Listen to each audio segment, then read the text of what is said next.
Ever been in a place where you feel like everything is against you? The whole world's just turned on you. And even when you cry out to God, you feel like He's not doing anything because it is a punishment from Him. What do? If you've ever been in that place, well, you are right now in the right place, because we're going through the book of Psalms and we're looking at chapter 74, which is written by a guy called Asaph. He was a music leader at the time of David's reign. What he says and what he's describing here was very relatable, especially if you've been in that place. So hang in and let's see what he says and how we can learn from that situation. So chapter 74, like I said, its title is A Mask of Asaph. And he is crying out to God. Verse 1 says, "Oh God, why have you rejected us? Why does your anger smold against the sheep of your pasture?" So he definitely knows that God is angry with him or them as a nation, because verse 2 says, "Remember the nation you purchased long time ago, the people of your inheritance whom you redeemed, Mount Zion." So it is at a time when God was angry with the whole nation of Israel, and Asaph is crying out to God. The time that is being described here is the time when the Babylonians came and actually destroyed the temple.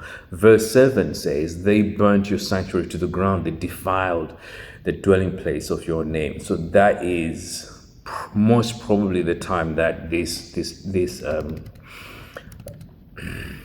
chapter was written in. So what can we learn from this? So let's go through it and see. So as I say, Asaph is crying out to God because enemies, the Babylonians, have come and destroyed the temple, destroyed Israel. So from verses 4, he's just crying out, "Your foes arose in the place where you met with us." That's the temple. And he says they've burnt it to the ground. Verse 9, he feels so abandoned because he says, "We were given no signs from God, no prophets are left, and none of us knows how long this will be." So it feels like totally abandoned, where God is actually not even talking to them. And this is what I was saying earlier. If you've ever been in that place where, okay, you messed up a bit, but the whole world's turned around, you feel like, "God, come on. I'm crying out here. What do I do?" And that's how Asaph was. So how did he encourage himself while he was in there? He started to using these reasons for asking God to rise up. He says, verse 10, he says, "How long will the enemy mock you, God? Will the foe revive your name forever?" He's telling God, is like, yes, Israel is being destroyed, but because Israel is being destroyed, the people who are destroying the enemies are saying that your God does not exist, because how then does he allow us? So he says, "God, look, yes, we are hurting. Yes, we've done wrong, but it is your name that is in ruin." I think that's amazing, because that's something that we tend to forget, that if I'm a Christian, then whatever I do will affect God's name, God's honor. And it's rightly so to go back if you're in a place where you feel like things are not going wrong. You look up to God and say, "Hang on a second, God, but because I'm your child, this is your name that they are attacking. This is your name that people will be looking at."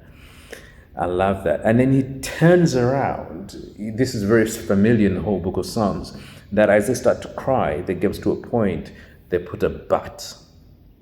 So verse 12 says, "But God is my king from long ago. He brings salvation on the earth." So he's cried out to God. He says, "God, it feels like you've left us." And then from verse 12, he starts to extol God, to exalt God. He starts to remind himself who God is. So he goes in from, it starts all the time, and when it's crossed the Red Sea, and talks about how God has authority over the things of the earth, the sun and the moon, and the things of the earth, the sun and the moon, and even has authority over who becomes king or not. Basically, he's just reminding himself that God is still sovereign and God is still sits on the throne. By looking at the things of the past, he's reminding himself who God is, that he was faithful once and he did this. That means where I am and this situation that I'm in is not the end. God will still come through for us. So in as much as God is not hearing him, he goes and looks at who God is, what he has done in the past, and gets encouragement from that, and says God will still come through because he has done it in the past. This situation is not going to end that. I think that's a lesson. That's a lesson for us. So that was all the way from verse 13 verse 18 to 19. Verse 20 says, have regard for your covenant, because haunts of violence fill out the dark places of the land. He's still reminding God of the covenant that he made with the Israelites. What we're trying to say here is, and what we can learn from this, if you're in the same place where you feel like God has abandoned you, is first and foremost, remind yourself who God is by looking at what he's done in the past. And you'll be encouraged because you will see his faithfulness all along. I was talking to my cousin the other day. I said, go back in the Bible and have a look and see how many people trusted God and God let them down. None.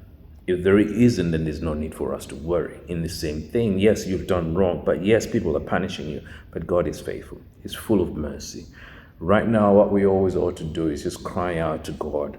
But in our crying out, have confidence that he does hear us and he will come through for us. So whatever situation you're going through now, what we're learning from this is God will always come through because he's done it in the past. He will do it again. For what we ought to do is do what this guy did, what Asaph did. Go back and remember what God has done. From that, then you draw encouragement.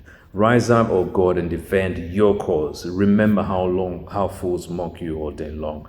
Do not ignore the clamor of your adversary, the uproar of your enemies, which rises continuously. That's how he finishes this chapter in verse 22 and 23. So let us be encouraged and know that God will always come through for us.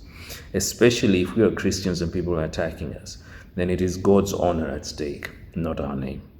God bless you.